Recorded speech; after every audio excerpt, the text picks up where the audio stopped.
अस्सलाम वालेकुम friends, dairy farming in Pakistan YouTube channel पे आपको खुश आमदीद कहते हैं। कैसे हैं आप सब? ठीक हैं? उम्मीद करता हूँ कि अल्लाह के फजलो करम से आप ठीक ठाक होंगे।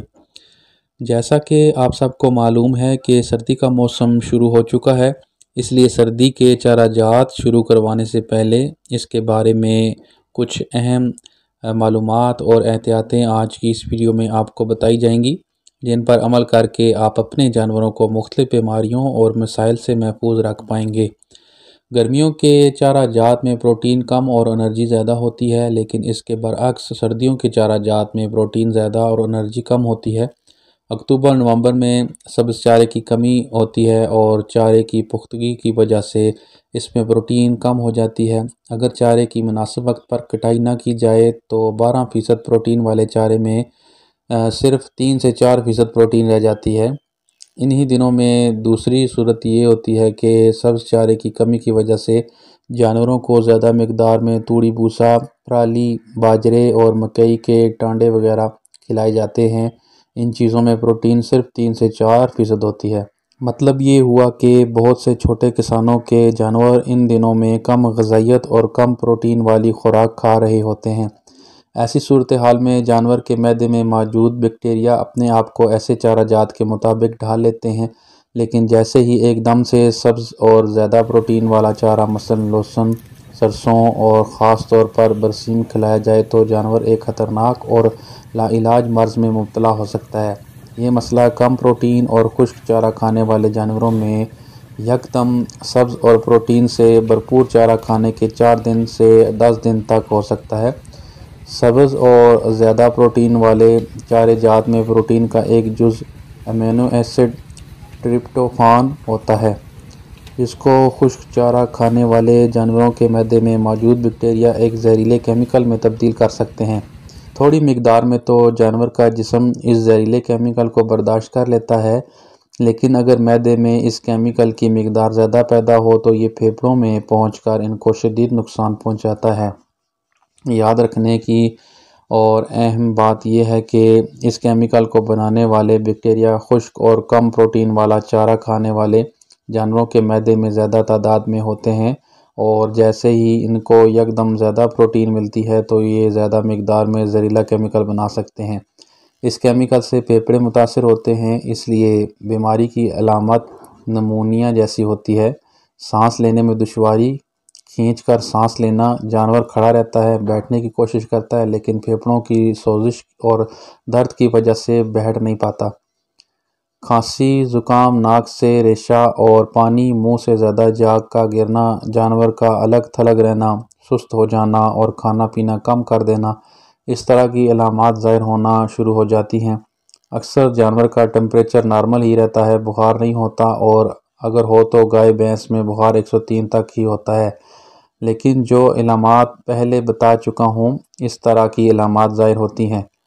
कुछ जानवर 1-2 दिन में ख़ुद ठीक हो जाते हैं और इस मसला का ज़्यादा शिकार नहीं होते, लेकिन कुछ जानवरों में ये मसला शिद्दत इख्तियार कर जाता है और जानलेवा साबित हो सकता है। हालांकि सब जानवरों को एक ही तरह की खुराक दी जा रही होती है। अगर 100 जानवरों का फार्म हो और वो सब खुश्क चारा खा रहे हों और इस तरह अच्छी प्रोटीन वाले सब्ज़ चारे एकदम से शुरू करवा दिए जाएं तो 50 जानवर बीमार हो सकते हैं और 30 जानवर इस बीमारी से मर भी सकते हैं। क्योंकि ये केमिकल फेफड़ों पर असर करता है, इसलिए नमूनिया और सांस की बीमारी वाली इलामात देखने को मिलती हैं।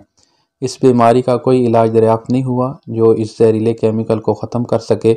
अल्लाह न करे अगर ये मसला जानवरों में हो जाए तो कोई दवाई, कोई टीका, ड्रिप, बोतल, कुछ भी इलाज नहीं है, और अगर जानवर को ये बीमारी हो जाए तो 6 से 8 घंटे में जानवर मर भी सकता है। इसलिए एहतियात ही वाहिद इलाज है।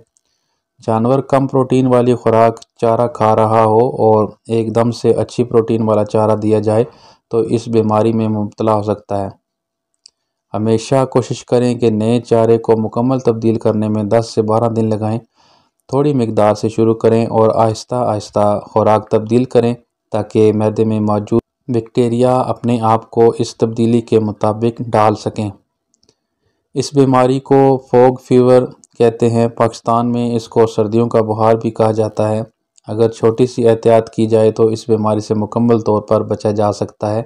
چارہ ایک دم تبدیل نہ کریں، جو چارہ استعمال کر رہے ہیں اس کو نئے چارے سے آہستہ آہستہ تبدیل کریں، اور نیا چارہ مکمل تبدیل کرنے میں 10 دن کا وقت ضرور رکھیں۔ بیماری خطرناک ہے لیکن احتیاط بہت چھوٹی سی ہے کہ سردیوں کا چارہ ایک دم سے تبدیل نہ کریں۔ اب آتے ہیں اس موضوع کی طرف کہ شدید سردیوں میں جانوروں کا خیال کیسے رکھا جائے۔ جانوروں کو بھرپور خوراک کھلائیں، بھوکے جانور کو سردی زیادہ لگتی ہے، اسی طرح بھینس کو گائے کی نسبت زیادہ سردی محسوس ہوتی ہے۔ اپنے جانوروں کو 100 گرام گڑ دیں اور بہتر ہے کہ شام کے وقت دیں یا ونڈے میں شیرہ مکس کر کے دیں۔ ہمیشہ تازہ پانی پلائیں، ٹھنڈا پانی جانور کے جسمانی درجہ حرارت کو کم کر دیتا ہے اور زیادہ ٹھنڈا پانی جانوروں کو بیمار کر سکتا ہے۔ جانور کو زیادہ گیلے فرش پر نہ رکھا جائے، گیلے جانور کو دن میں بھی سردی لگے گی، اور زیادہ گندگی سے جانوروں کو ساڑو میسٹائٹس یعنی حیوانے کی سوزش بھی ہو سکتی ہے۔ باڑے کی صفائی روزانہ کی بنیاد پر کی جائے تاکہ زہریلی گیسز کم مقدار میں پیدا ہوں۔ ٹھنڈی ہوا سے بچاؤ کے لیے باڑے کی چادریں یا پردے زمین تک ہوں، لیکن روشن دان چھت کے قریب ضرور ہوں تاکہ تازہ ہوا کا گزر بھی ہو سکے اور جانوروں کو ہوا براہ راست بھی نہ لگے۔ شدید سردی کے دنوں میں اضافی خرچ تو ضرور ہوگا، لیکن یہ اضافی خرچ آپ کو نقصان سے بچائے گا۔ جب تک سردی شدید ہے کھل کی مقدار تھوڑی کم کر دیں۔ کھل میں پروٹین ہوتی ہے اور سردی کے چارہ جات میں گرمیوں کے چارہ جات کی نسبت پروٹین زیادہ ہوتی ہے۔ کھل کی جگہ پر سردی کے دنوں میں ونڈا یا اناج کی مقدار تھوڑی بڑھا دیں۔ لہسن، برسیم وغیرہ زیادہ اور پروٹین والے چارہ جات استعمال کر رہے ہوں تو ونڈا میں کھل 30 سے 35% سے زیادہ نہ ہو۔ چھوٹے بچوں کو ٹھنڈے فرش سے بچائیں۔ چھوٹے بچے اپنا زیادہ وقت بیٹھ کر گزارتے ہیں۔ جب جانور کا جسم اور پیٹ زیادہ ٹھنڈے فرش پر رہتا ہے تو نمونیا ہو سکتا ہے۔ چھوٹا بچہ اپنی جسم کی توانائی ٹھنڈے موسم میں اپنے آپ کو گرم رکھنے کے لیے زیادہ استعمال کرتا ہے اور کمزور ہو جاتا ہے۔ پرالی، گنے کا پھوک، مکئی، باجرے کے خشک ٹانڈے وغیرہ ان کے نیچے ضرور ڈالیں۔ چھوٹے بچوں کو کم از کم 6 انچ موٹی پرالی یا بھوسے کی تہ بنا کر دیں جہاں وہ بیٹھ سکیں۔ جانوروں میں سوئے پیدائش کا موسم بھی ہے۔